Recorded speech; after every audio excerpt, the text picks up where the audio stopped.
Yes, very good evening everyone. कैसे हैं आप सभी लोग? Today we are starting with UGC NET management batches और राजस्थान असिस्टेंट प्रोफेसर की जितने बच्चे तैयारी कर रहे हैं बीएडीएम के साथ, बिजनेस एडमिनिस्ट्रेशन के साथ, लेक्चर नंबर 1। तो प्लीज डू ज्वाइन एवरीवन।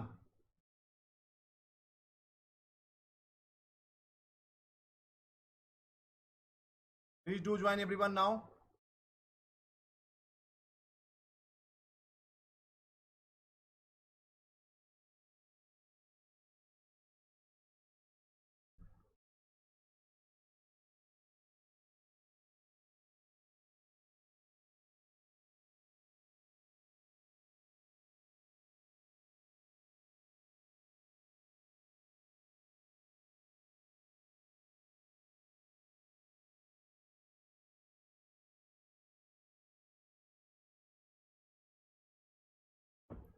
तो जितने बच्चे राजस्थान असिस्टेंट प्रोफेसर की तैयारी कर रहे हैं उनके लिए खुशखबरी भी है कि एग्जाम की डेट्स आ गई हैं। आप लोगों को पता होगा, जिसको नहीं पता है तो बता दें, एग्जाम्स की डेट आज आरपीएससी की तरफ नोटिफिकेशन आ गया है।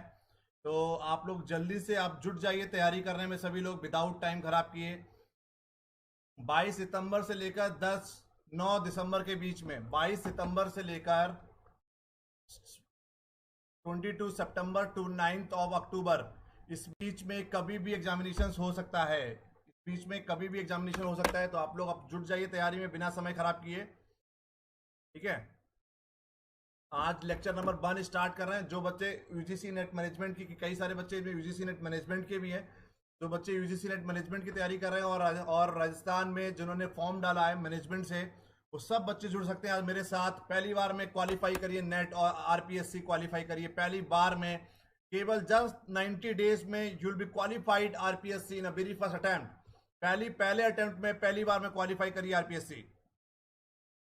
राजस्थान पब्लिक सर्विस कमीशन या UC,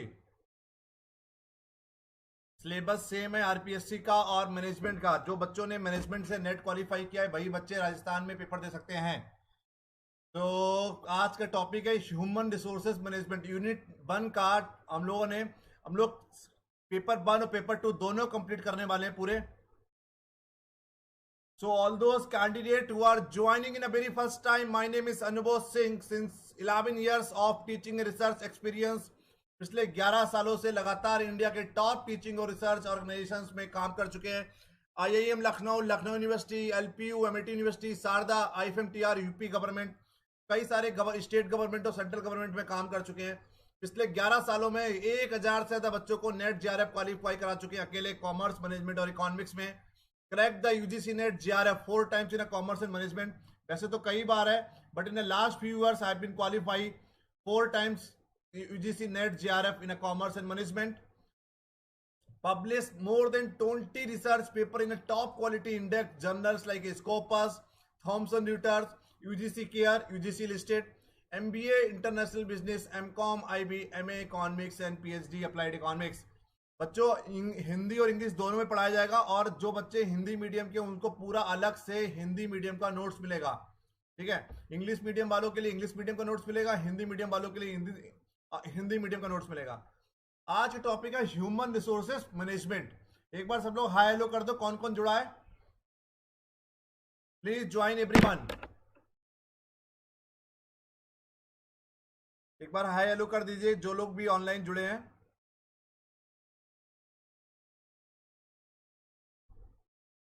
good evening to everyone.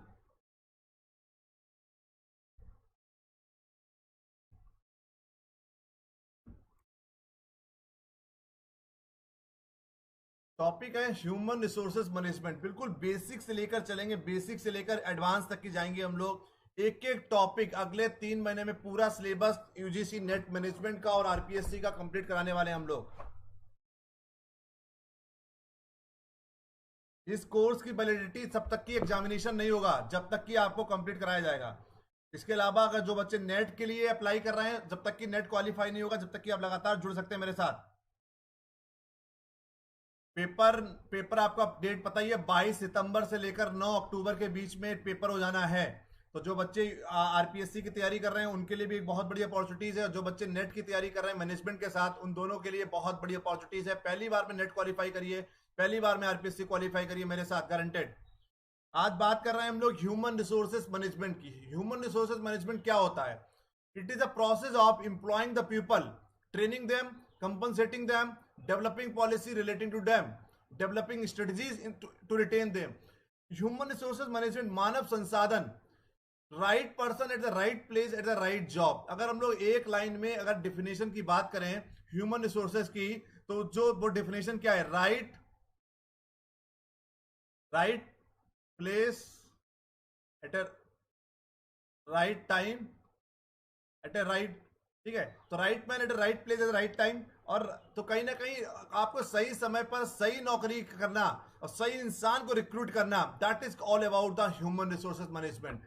तो HRM is the backbone of in HRM is the backbone of any organisation. तो ह्यूमन रिसोर्सेज मैनेजमेंट एक बैकबोन है दुनिया का कोई भी संगठन। All those organisation who just want to be get it certain success in the market, जो भी संस्थाएं, जो भी संगठन, जो भी ऑर्गेनाइजेशंस मार्केट में सक्सेस पाना चाहते हैं, they have to be recruit the very skilled employees. Without the perfect HRM, एक बिना without perfect HRM you can not run your business in the long run. So human resources is the process of employing the people, लोगों को नौकरी पर रखना, training them, उनको training देना, compensating them, उनको कंपनसेट करना, उनको पैसे देना, सैलरी देना, developing the policies related to them, उसके अलावा पॉलिसीज को डेवलप करना, developing the strategies to retain them, और लगातार ऐसी एचआर पॉलिसी बनाना जिससे कि आप अपने एम्प्लॉयज को लगातार लंबे समय तक की रिटेन करते रहें। As a field, HRM has undergone many challenges over the last 20 years. हम लोगों को पता है पिछले 20-30 सालों में बहुत ज्यादा चैलेंजेस देखने को मिले हैं। Giving it is even more important roles in a today organization. In the past, HRM means processing payroll, sending birthday gift to the employees, arranging company outings, making some sure forms were filled out correctly. पहले, आज से 20 साल 30 साल पहले जो HRM की definition थी, अब पूरी तरह से बदलाव चेंज हो चुकी है। बिकॉज अर्लियर एचआरएम बहुत वेरी लिमिटेड रोल, बहुत लिमिटेड रोल हुआ करता था एचआरएम का, बट नाउ डेज एचआरएम का बहुत बड़ा रोल है, बहुत वाइड रोल है।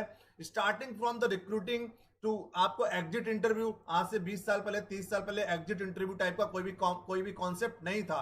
आज के टाइम में हम लोग चाहते हैं कि एक बार इंसान को रिक्रूट कर लें तो उसको लंबे समय तक की रिटेन करके रखें। तो HRM is playing the very vital role, बहुत बड़ा एक रोल प्ले कर रहा है एक ऑर्गेनाइजेशन की सक्सेस के लिए। तो एचआरएम क्या है? एचआरएम ह्यूमन रिसोर्सेज मैनेजमेंट, मानव संसाधन, किस तरीके से आपको एचआरएम मेंटेन करना है ताकि you can employ the peoples, you can train the people, you can appraise the performance, that is called performance appraisal, you can develop the policies. Sometimes we have to be develop the policies. हम लोग ऐसी policies develop करें, ऐसी strategies develop करें जिससे उनको लंबे समय तक की अपने साथ जोड़ के रख सकें। Role of the HRM, keep in mind that many functions of HRM are also takes the other department managers perform, which is what makes the information important. Despite the career path taken, most expert agrees on 7 main roles that HRM plays in the organizations. तो कई सारे role हैं HRM के, आगे हम बताएंगे। What are the functions of HRM? We have managerial function, we have operating function, ठीक है? तो कई सारे मैनेजरियल फंक्शंस हैं, ऑपरेटिंग फंक्शंस हैं, डेवलपमेंट फंक्शंस हैं। अगर मैनेजरियल फंक्शंस की हम लोग बात करेंगे तो planning, organising, directing, controlling. Planning, organising, directing, controlling, ये किस में आते हैं?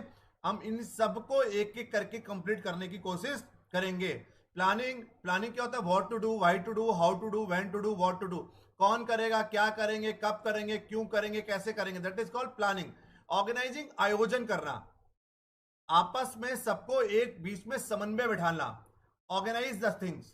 अगर हिंदी मीडियम वाले बच्चे हैं तो उनको बता दें, organizing is all about, planning का मतलब होता है नियोजन करना, ऑर्गेनाइजिंग का मतलब होता है समन्वय करना, डायरेक्टिंग का मतलब होता है निर्देशन करना, कंट्रोलिंग का मतलब होता है नियंत्रण करना। तो मैनेजरियल फंक्शंस में प्लानिंग, ऑर्गेनाइजिंग, डायरेक्टिंग, कंट्रोलिंग सब बताएंगे भी आगे आपको। ऑपरेटिव फंक्शंस में staffing, development, compensation, motivation, maintenance and integration. Operating functions of HRM, staffing, development, compensation, motivation. Staffing क्या होता है? जॉब, स्टाफिंग के अंदर क्या आएगा? Job analysis, HRP, human resources planning, recruitment, selection, placement, induction, internal mobility. Development में competency profiling, training and development, performance and potential management, career management, 360 degree feedback. Compensation में job design, work scheduling, job evaluation, compensation administration, incentive and benefit. ठीक है, ये सब कुछ एक एक करके सब कुछ बताएंगे। आगे मेंटेनेंस और इंटीग्रेशन। मेंटेनेंस में हम लोग एम्प्लॉयज की हेल्थ के बारे में बात करेंगे, सेफ्टी की बात करेंगे, वेलफेयर की बात करेंगे, सोशल सिक्योरिटीज की बात करेंगे। तो मेंटेनेंस में we have to be maintenance the our employees also, because all those persons who are working in the organization, जितने के जितने लोग एक संगठन में, एक संस्था में जो काम कर रहे हैं, they are working to achieve the organisational goal. वो एक संगठन के उद्देश्य को पूरा करने के लिए काम कर रहे हैं। So being an HRM, being an human resources manager, एक एचआरएम मैनेजर के नाते आपकी ये बेसिक रिस्पॉन्सिबिलिटी बनती है to maintenance your employees. Next हुआ employment relations, grievances, discipline, trade union, participation, collective bargaining. तो ये हम लोग कह सकते हैं, ये कुल मिलाकर ये मेरा सिलेबस भी है, एक मेरा सिलेबस भी, इतना सब कुछ आपको एचआरएम के अंतर्गत हम पढ़ाने वाले हैं। तो एक बार ये सब नोट कर लीजिए, आपको पीपीटी ग्रुप में मिल जाएगी जो बच्चों ने। ठीक है, अभी 3 दिन तक की डेमो चलेगा, 3 दिन तक लगातार डेमो चलेगा, उसके बाद पेड क्लासेस हो जाएंगी। जिन बच्चों को एडमिशन लेना हो वो लोग ले लीजिएगा। बहुत सारे बच्चों ने एडमिशन ले लिया अभी तक की। स्टाफिंग में development, compensation and motivation, maintenance and integration. अब आया स्कोप ऑफ एचआरएम। एचआरएम का स्कोप क्या है, क्षेत्र क्या होता है एचआरएम का, ह्यूमन रिसोर्सेज मैनेजमेंट का, मानव संसाधन प्रबंधन का स्कोप क्या होता है, क्षेत्र क्या होता है। लेबर और पर्सनल एस्पेक्ट, रिक्रूटमेंट करना, सिलेक्शन करना, ट्रांसफर करना, प्रमोशन करना। अगर हम लेबर और पर्सनल एस्पेक्ट की बात करेंगे तो recruitment, selection, transfer and promotion ये काम होता है। वेलफेयर एस्पेक्ट की अगर बात करेंगे, हाउसिंग प्रोवाइड कराना, lunch room, health and safety, transportation, education.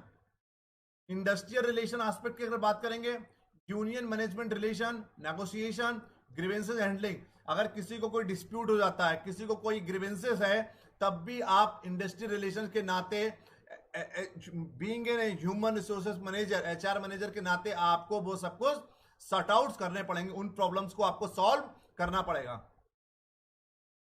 अब आया HRM environment, external, economic, political. उसको हम लोग अगर उसमें बात करें पेस्टल भी बोल सकते हैं, pastel. P stand for political, E political, E stand for economical, H stand for social and culture, T for technological,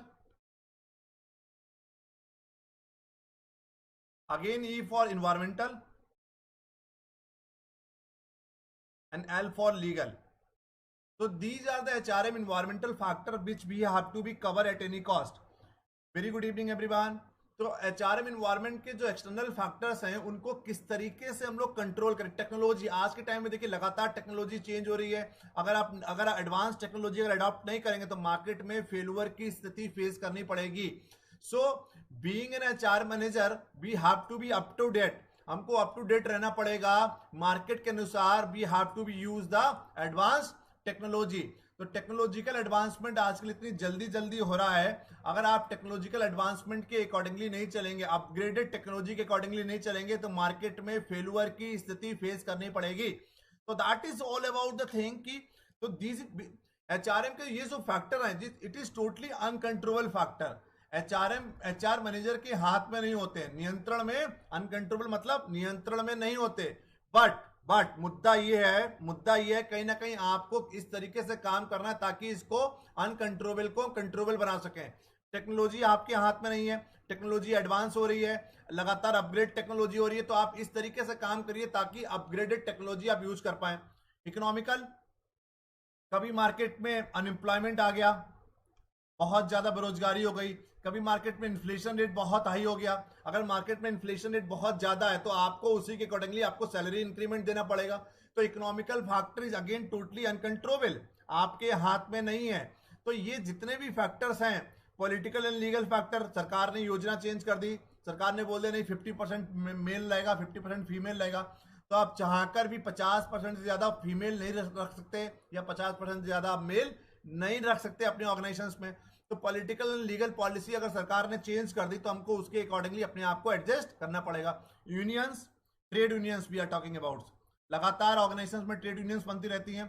social and culture, सामाजिक फैक्टर, इसमें पॉपुलेशन हो गई, कल्चरल फैक्टर्स हो गए, कल्चरल बैरियर्स हो गए, लैंग्वेजेस हो गई। Suppose that your business setup in Delhi, Delhi में आपका व्यापार है और आपने अगर साउथ इंडियन को रिक्रूट कर लिया या केरला के इंसान को या कर्नाटक में किसी का या तमिलनाडु से, अगर उनको कहीं ना कहीं एक लैंग्वेज बैरियर होगा, उनको कहीं ना कहीं बहुत बड़ा लैंग्वेज बैरियर होगा, तो that is all about the external factor which is totally uncontrollable.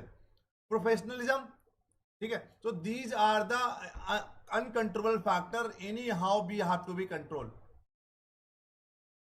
Now HRM environment, internal policies totally आपके हाथ में। 9 to 5 रखना है, सैटरडे को छुट्टी देनी है, संडे को छुट्टी देनी है, सैलरी 5 तारीख को देना है, 7 तारीख को देना है, 30 छुट्टी देनी है एक साल में। So whatever the policy you just want to be put, जो भी आप पॉलिसी बनाना चाहते हो अपने संगठन के लिए, अपने संस्था के लिए, अपने ऑर्गेनाइजेशन के लिए बना सकते हो। इसीलिए इसको बोलते हैं इंटरनल। ये पूरी तरह से कंट्रोलेबल होती है। क्या होती है? कंट्रोलेबल होती हैं। आप उसको कंट्रोल कर सकते हैं, आपके नियंत्रण में होती हैं, क्योंकि पॉलिसी पूरी आपके हाथ में, कौन सी पॉलिसी बनानी है, कौन सी पॉलिसी नहीं बनानी है। मिशन, एक होता है विजन, एक होता है मिशन। मिशन और विजन में अंतर क्या होता है? विजन होता है लॉन्ग टर्म का, कि 2030 में दुनिया की सबसे बड़ी कंपनी बनेंगे, और उस विजन को अचीव करने के लिए शॉर्ट टर्म स्टेटमेंट जो हम बना रहे हैं उसको बोलते हैं मिशन। मिशन हमारा हो गया कि बाय द 2022 या by the 25 I just want to be become the India's largest company. आपका विजन है कि 2030 में वर्ल्ड की सबसे बड़ी कंपनी बनाना है आपको।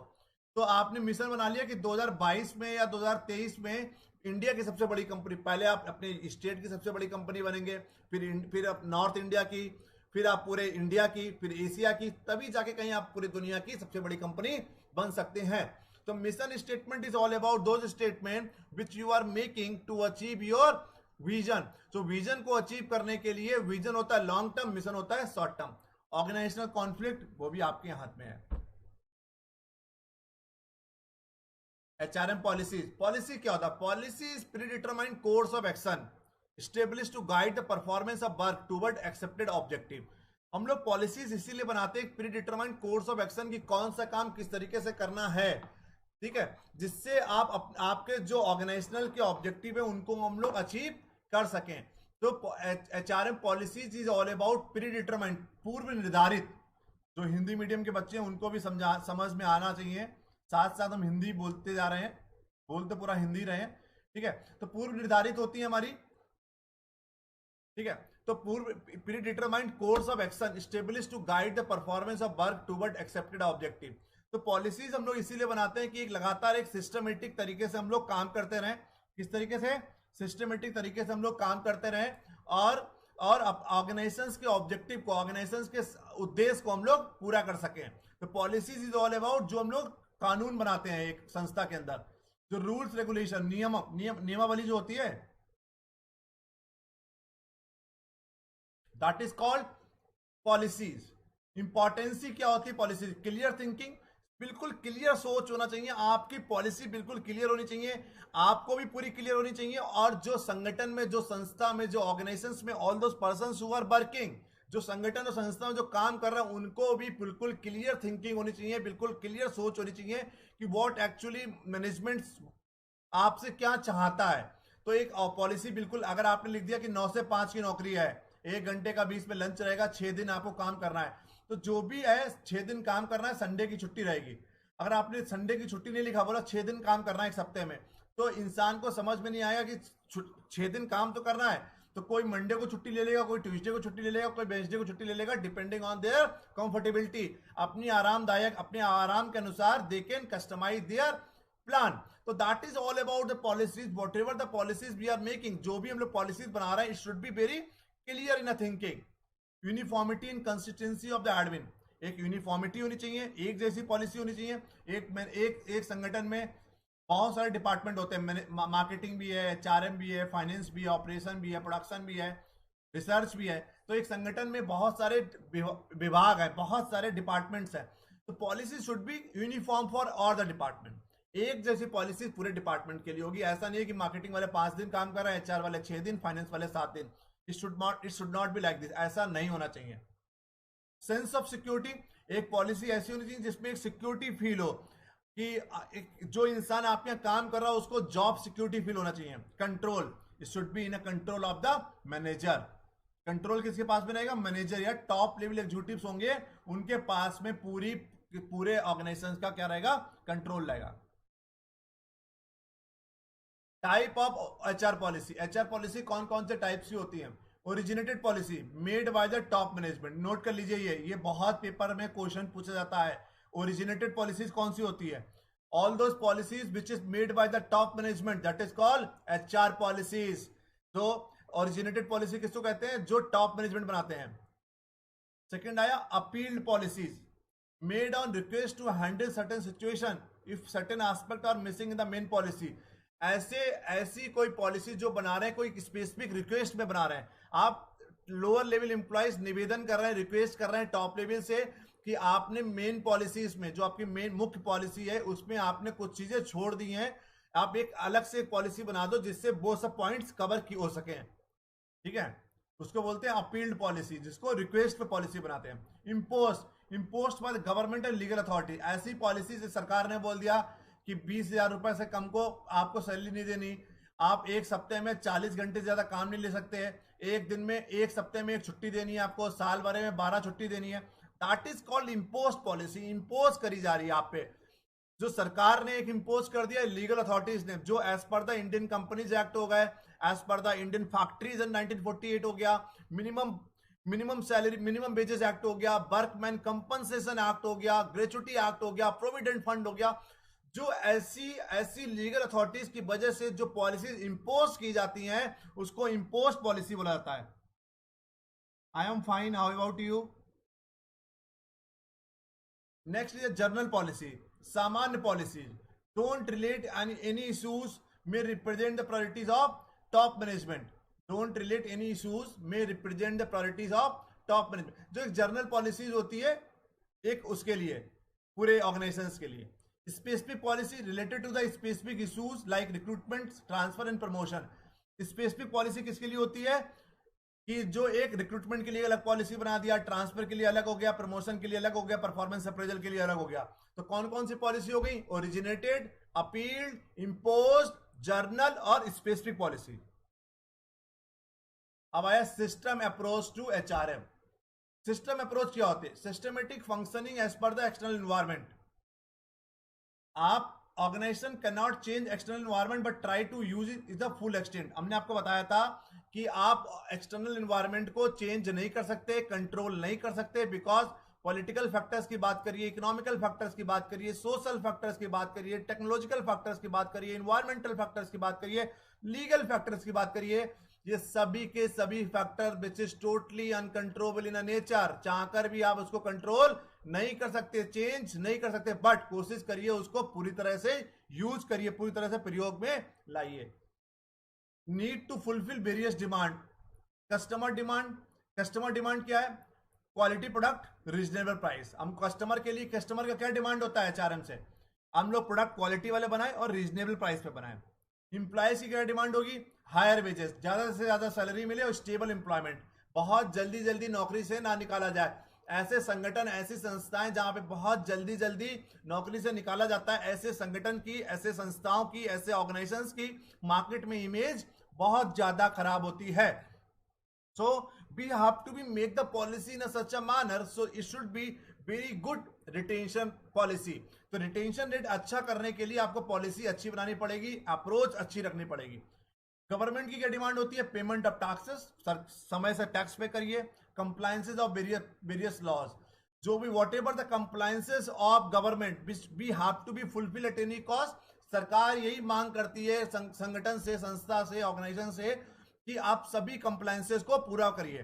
तो proper management of all the activities is very crucial. तो सिस्टम अप्रोच एचआरएम की ये कहती है कि एक आपको एक्सटर्नल इन्वायरमेंट की as per the external environment आपको काम करना है। ऑर्गेनाइजेशन एक्सटर्नल इन्वायरमेंट को चेंज नहीं कर सकता है, बट उसको पूरा यूज करने की कोशिश करिए। Being in a system approach, we have to be fulfill the various demand, customer demand, employees demand, government demand.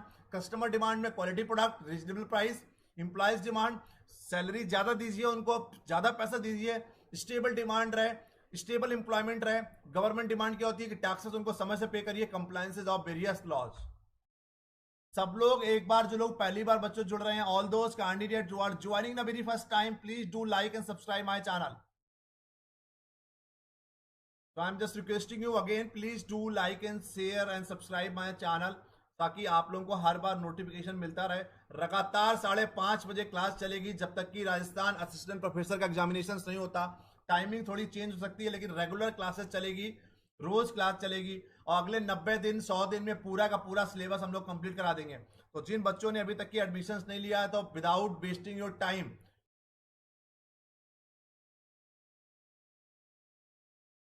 ठीक है, तो विदाउट वेस्टिंग द टाइम क्या करें आप लोग, एडमिशंस लीजिए और start learning with us. HRM and relations with other departments, marketing, finance, production, relationship on the basis of growth, development, procurement. तो एचआरएम का देखिए, ह्यूमन रिसोर्सेज मैनेजमेंट का हर डिपार्टमेंट के साथ एक रिलेशन बना रहता है, क्योंकि किसी भी डिपार्टमेंट को अगर ह्यूमन रिलेशन चाहिए होगी, मैन पावर चाहिए होगी, तो they have to be approach to the HRM. Marketing को, फाइनेंस को, ऑपरेशंस को, प्रोडक्शन को, जिस भी डिपार्टमेंट को ह्यूमन रिसोर्सेज चाहिए, they have to be approach to the HRM department. अब आया human resources planning. HR planning क्या होता है? Assessment of HR requirement, also the time and stages of requirement. Human resources planning में हम लोग ये बात करते हैं कि right person eight right place as a right job. सही इंसान सही जगह पे सही समय पर अगर नियुक्ति करना, ये एचआर प्लानिंग का मेन ऑब्जेक्टिव होता है। डेफिनेशन क्या है? HRP is defined as a process by which management determine how an organisation should move from HRP is defined as a process by which management determine how an organization should move from its current manpower position to its desired manpower position। मतलब आपकी current man power position क्या है और desired man power कहां पर अपने आप को पहुंचाना चाहते हो। तो एचआरपी इज ऑल अबाउट कि एचआरपी क्या है? Human resources planning is all about where actually you are, अभी कहां पर हो, और where you just want to be achieve, कहां पर आप क्या अचीव करना चाहते हो। तो human resources planning is defined as a process by which management determine करता है how an organisation should move from its current man power position to desired man power position. Google meet पर अभी नहीं पढ़ाएंगे, क्योंकि आप बहुत सारे बच्चों का लेक्चर छूट जाता है। तो यूट्यूब पर एक ऑप्शन है कि आप लोग बाद में भी लेक्चर देख सकते हो, बट गूगल मीट पर एक बार आपका छूट गया, रिकॉर्डिंग नहीं होता, तो आप लोग बाद में लेक्चर नहीं देख सकते। That is the only reason I have opted for the YouTube live. Objective of HRP to ensure the optimum use of existing HR. आपकी जो एग्जिस्टिंग एचआर है उनका ऑप्टिमम यूज कर पाए, मैक्सिमम नहीं, not minimum not maximum. Maximum use करेंगे that is called harassment हो जाएगा, मिनिमम करेंगे तो दिक्कत हो जाएगी। तो we should use the optimum use of existing HR to forecasting the future requirement of the HR, to forecasting the future requirement of HR. हम लोग को अनुमान लगाना है भविष्य में जितनी मानव संसाधन का जरूरत है, to forecasting the future requirement for HR. So whatever the future requirement you have to be forecast। हम लोगों को अनुमान लगाना होगा कि भविष्य के लिए कितनी HRM की जरूरत है। To provide the control measures to ensure that necessary HR are available as and when required। आपको कंट्रोलिंग मेजर करना पड़ेगा, आपको एक इस तरीके से अपना एक संगठन में HRM मेंटेन करना है ताकि आपके यहाँ एक नेसेसरी जितने लोग जरूरत है उतने लोग आपके यहाँ हमेशा रहें। To assess the surplus and shortage of the HR. अगर सरप्लस है तो क्या करेंगे? Down sizing. अगर शॉर्टेज है तो रिक्रूटमेंट करेंगे। अगर ज्यादा लोग हैं तो क्या करेंगे? आप क्या करिए? रिट्रेंचमेंट कर दीजिए, वर्किंग और कम कर दीजिए। अगर मान लीजिए, बट अगर शॉर्टेज है तो क्या करेंगे? रिक्रूटमेंट करेंगे। To anticipate the impact of technologies on jobs and HR. तो being an HR manager, this is our basic responsibility. This is our basic responsibility to anticipate the impact of the technologies on jobs and HR. आप लोगों को पता होगा कि हर साल just because of automation, एक वर्ड होता है ऑटोमेशन, आपने सुना होगा, just because of the automation we are losing 2 million jobs every year. Automation के चक्कर में हर साल हम लोग 20 लाख जॉब को मिस कर रहे हैं, लूज कर रहे हैं, क्योंकि सब कुछ तो आजकल ऑटोमेटिक हो गया है. तो दैट इज द थिंग कि what is the impact of technology का.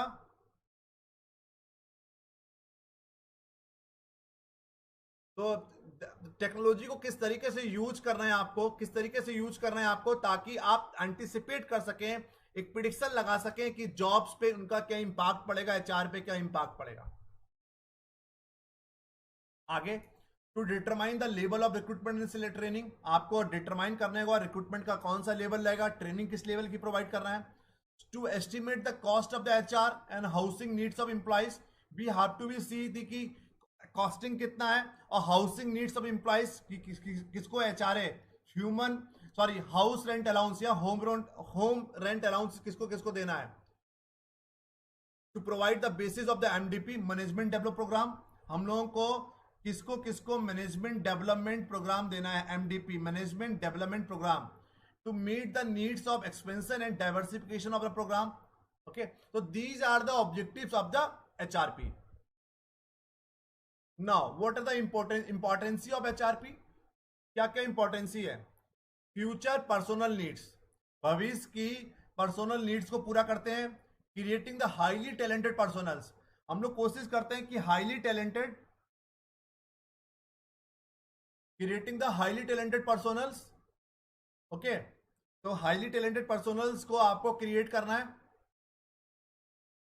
Because we always try to create the highly talented और मोस्ट कैपेबल इंसान को अपने रिक्रूटमेंट में, अपने रिक्रूटमेंट के थ्रू अपने ऑर्गेनाइजेशंस में भर्ती करने की कोशिश करते हैं. We always try to get it the high quality and the high capacity candidate.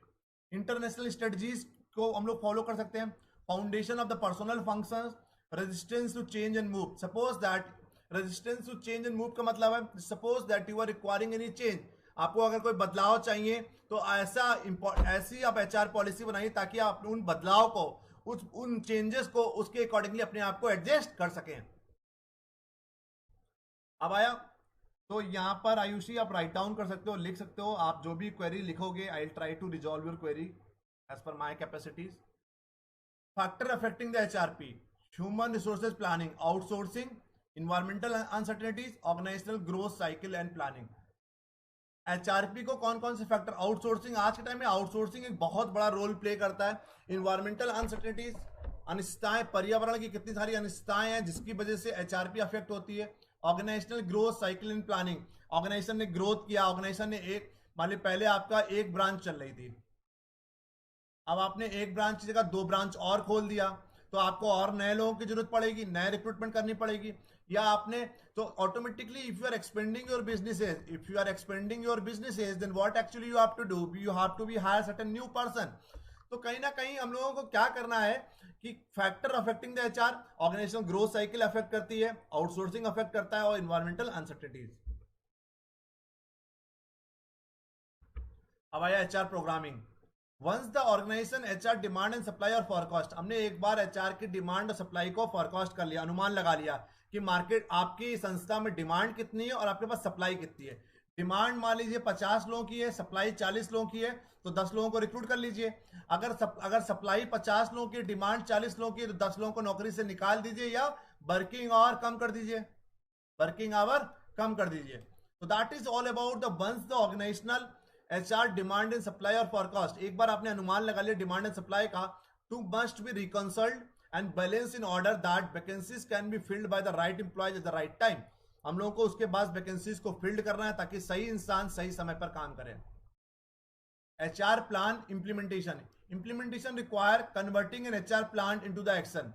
बाद में हम लोग फाइनली क्या करेंगे, एचआर प्लान को इंप्लीमेंट करेंगे, रिक्रूटमेंट करेंगे, ट्रेनिंग करेंगे, succession plan, whatever the tools and techniques are require. अगर रिक्रूटमेंट की रिक्वायर्ड होगी तो रिक्रूटमेंट करेंगे, ट्रेनिंग की रिक्वायरमेंट होगी ट्रेनिंग करेंगे, परफॉर्मेंस अप्रेजल की रिक्वायरमेंट होगी परफॉर्मेंस अप्रेजल करेंगे. दैट इज कॉल्ड कि कि एचआर प्लान को कन्वर्ट करिए एक्शन में, that is called implementation. So this is all about the HRP process, environment, organizational objective and policy, HR need forecast, HR supply forecast, HR programming बता दिया, HR planning, implementation, control evaluation, surplus और shortage. Shortage है recruitment selection, surplus है तो retrenchment, lay off, retrenchment कर सकते हैं, lay off कर सकते हैं, वर्किंग आवर कम कर सकते हैं. This is all about the HRP process which I was talking about since last 10 minute. Environmental scanning ये बताई दी हमने आपको, economical factor, technological factor, demographic, political and legislative issues, social concern. Yes. Organisational objective and policies. HR plan need to be based on the, चलो starting से शुरू करते हैं एक बार फिर से. इन्वायरमेंटल स्कैनिंग में आपको क्या क्या देखना है, इकोनॉमिकल फैक्टर्स कौन कौन से, मार्केट में इन्फ्लेशन रेट चल रहा है, डिफ्लेशन चल रहा है, रिसेशन चल रहा है. So we have to be see these are the totally uncontrollable factor which you can not be control. तो इन्वायरमेंटल स्कैनिंग के तहत हम लोग देखेंगे इकोनॉमिकल फैक्टर कौन कौन से हैं जो आपके एचआरपी प्लानिंग को अफेक्ट कर रहे हैं, जैसे कि मार्केट में इन्फ्लेशन हो गया, या अगर हम लोग बात करते हैं इन्फ्लेशन के अलावा रिसेशन की बात करेंगे, डिफ्लेशन की बात करेंगे, हम लोग इंटरेस्ट रेट की बात करेंगे. टेक्नोलॉजिकल चेंज, टेक्नोलॉजी का क्या प्रभाव पड़ रहा है, demographic change, political and legislative issue, सरकार ने कोई कानून चेंज कर दिया, पॉलिसी चेंज कर दिया, social concern, but that is all about the social issue, that is all about the cultural factors. फिर आया organisational objective and policies. HR plan need to be based on the organizational objective that implies that objective of the HR plan must be derived from the organizational objective. तो HR plan हम लोगों को इस तरीके से बनाना है ताकि organisations के ऑब्जेक्टिव को हम लोग पूरा कर सकें. तो whatever the organisational objective we have to be work in such a manner so we can fulfil the organisational objective. हमको इस तरीके से काम करना है ताकि हम लोग HRM ऑर्गेनाइजेशंस के ऑब्जेक्टिव को पूरा कर सकें. फिर आया HR demand forecasting, the process of estimating the future quantity and quality of the people required. हम लोग एस्टिमेट लगाते हैं, अनुमान लगाते हैं कि फ्यूचर में कितने लोगों की क्वांटिटी चाहिए और उनकी क्वालिटी का क्या स्किल सेट चाहिए. Basis of forecast will be annual budget and long term corporate plan will make. उसी फॉरकास्टिंग के अनुसार, उसी अनुमान के अनुसार हम लोग एनुअल बजट बनाएंगे, लॉन्ग टर्म कॉर्पोरेट प्लान्स बनाएंगे. Demand forecasting must consider several factors like internal budget constraint, employ separatism, production level.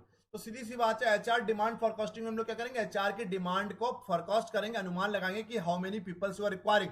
Simple भाषा में समझिए. Totally depend on you Aayushi, I will be prefer the YouTube live only.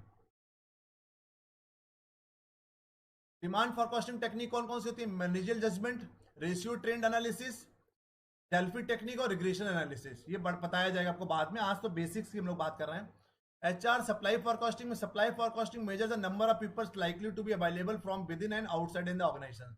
आपने एक बार demand को forecasting कर लिया, अब सप्लाई फॉरकास्टिंग करना है कि सप्लाई कहां से फॉरकास्ट अनुमान लगाएंगे, इंटरनल से कितने लोगों को जरूरत, कितने लोगों को रखोगे, या हम लोगों को एक्सटर्नली रिक्रूट करना पड़ेगा लोगों को. ये सिलेबस का पार्ट नहीं है.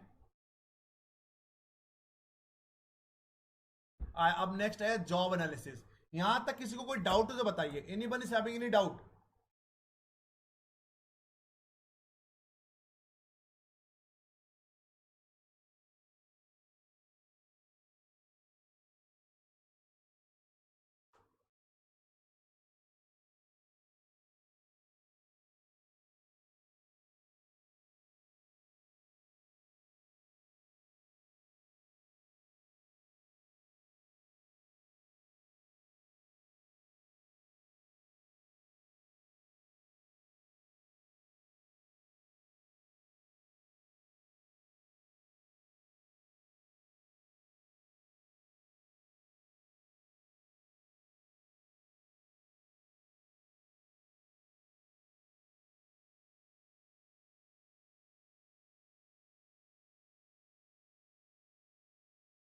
चलिए आगे बढ़ते हैं. Job analysis. तो जॉब एनालिसिस क्या होता है? Job analysis the process of collecting job related information. Such information help the preparation of job description and job specification.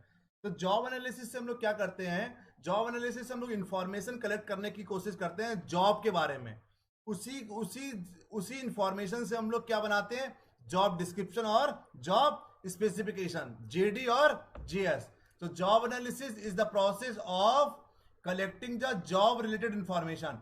जो जॉब से रिलेटेड जो इंफॉर्मेशन होती है उसको कलेक्ट करने की कोशिश करते हैं जॉब एनालिसिस के तहत। उसी इंफॉर्मेशन से हम लोग क्या बनाते हैं, जॉब डिस्क्रिप्शन और जॉब स्पेसिफिकेशंस। जॉब डिस्क्रिप्शन क्या होता है, जॉब डिस्क्रिप्शन होता है जो जॉब को डिफाइन करता है। जॉब स्पेसिफिकेशन होता है उस जॉब को करने के लिए जो इंसान चाहिए, जो एक पर्टिकुलर कैंडिडेट चाहिए। Don't be confuse with the JD plus JD and GS. 100%, more than 100%, इससे 3 से 4 क्वेश्चन जेडी जीएस से आएंगे। तो जॉब डिस्क्रिप्शन जो जॉब को डिफाइन करते हैं कि जॉब टाइटल क्या होगा, लोकेशन क्या होगी, जॉब की समरी क्या होगी, वर्किंग कंडीशंस क्या होंगी, सैलरी क्या होगी, वर्किंग आवर्स क्या होंगे, इसको बोलते हैं जॉब डिस्क्रिप्शन। जॉब स्पेसिफिकेशंस होता है जो जॉब को स्पेसिफाई कर रहा है, जैसे कि उस इंसान को काम करने के लिए, जैसे जॉब डिस्क्रिप्शन हो गया असिस्टेंट प्रोफेसर, लोकेशन हो गई राजस्थान, सपोज दैट।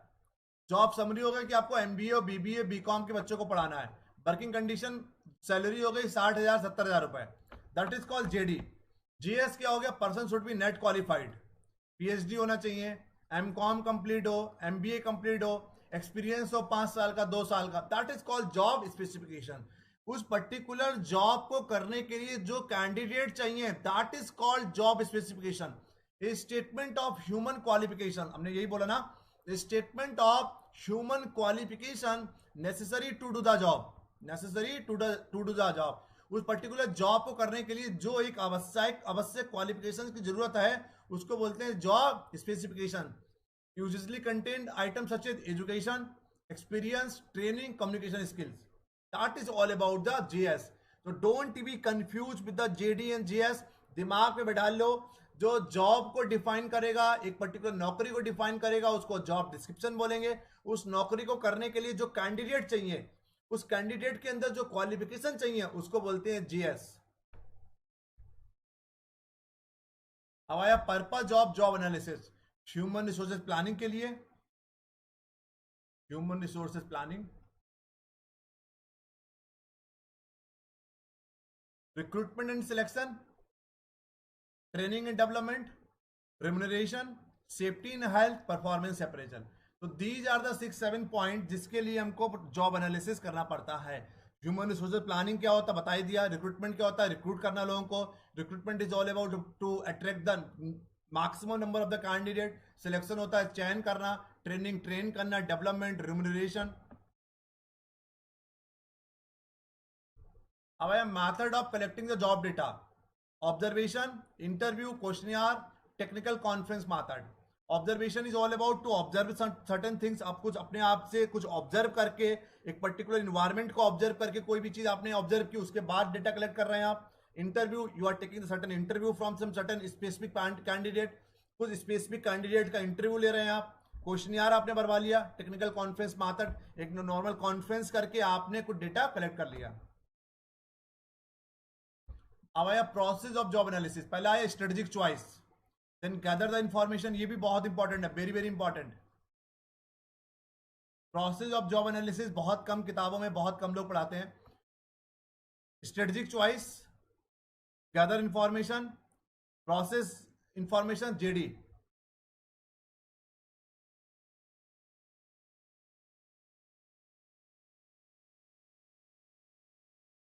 ठीक है, strategic choice is the very fast, then in gathering the information gather करेंगे, फिर process the information, JD.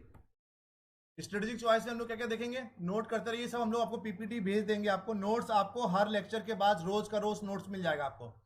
Employment, employ involvement, level of details, when and how and often, past oriented and future oriented. तो strategic choice में आपको ये सब 4 चीजों का दिमाग में रखना है। Gather the information, what type of data to collected, machine से डेटा कलेक्ट करना है, टूल्स, वर्क एक्टिविटीज, कौन सा डेटा आपको कलेक्ट करना है, डेटा कलेक्शन का मेथड कौन सा यूज करना है, who to collect data, correct data कौन कलेक्ट करेगा, ट्रेंड एनालिस्ट कलेक्ट करेगा, सुपरवाइजर कलेक्ट करेगा, जॉब इनकम्पिटेंट। तो दैट इज ऑल अबाउट कि who to collect the data, data कौन कलेक्ट करेगा, डेटा कलेक्शन मेथड क्या होगा, and what type of data to be collected. Third हो गया information processing, how collected information will be use in forming the JD and GS. जो भी आपने collected information करा है वो उसको जेडी और जीएस में कैसे यूज करेंगे। जॉब डिस्क्रिप्शन आपको पता ही है, जॉब स्पेसिफिकेशन भी आपको पता है। This is all about today's lecture. Yes Umang, are process of important of every topic, yes process बहुत इंपॉर्टेंट है। पहले रिक्रूटमेंट की बात करिए, सिलेक्शन का बात करिए, प्लानिंग का बात करिए, ऑर्गेनाइजिंग का बात करिए, स्टाफिंग का बात करिए। प्रोसेस बहुत इंपॉर्टेंट है और प्रोसेस सीक्वेंस में लगाने के लिए पूछा जाता है। सीक्वेंसिंग में लगाने के लिए बहुत बार क्वेश्चन पूछा जाता है। तो this is all about today's lecture. आज पहला दिन था इसलिए केवल 45 मिनट आपको पढ़ाया गया। हल्के हल्के टाइमिंग बढ़ेंगे, हल्के हल्के टॉपिक की कॉम्प्लेक्सिटीज भी बढ़ेंगी। So all those candidate who have taken the admission, so thank you so much. जिन्होंने अभी तक के एडमिशन नहीं लिया है,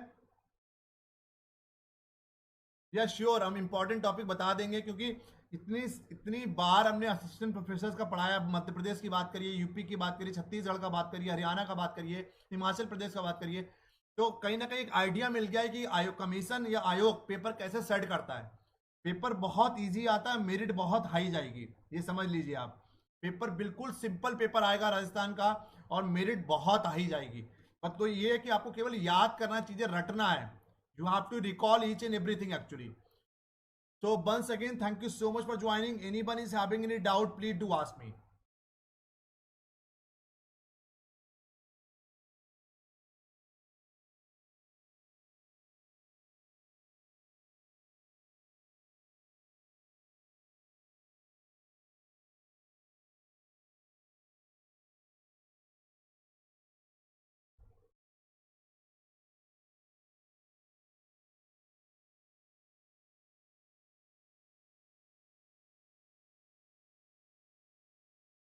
किसी को कोई डाउट हो या कोई क्वेरी हो तो बता सकते हैं आप लोग। पहले पेपर 1 पूरा लेकर चलेंगे, उसके बाद पेपर 2 लेकर चलेंगे।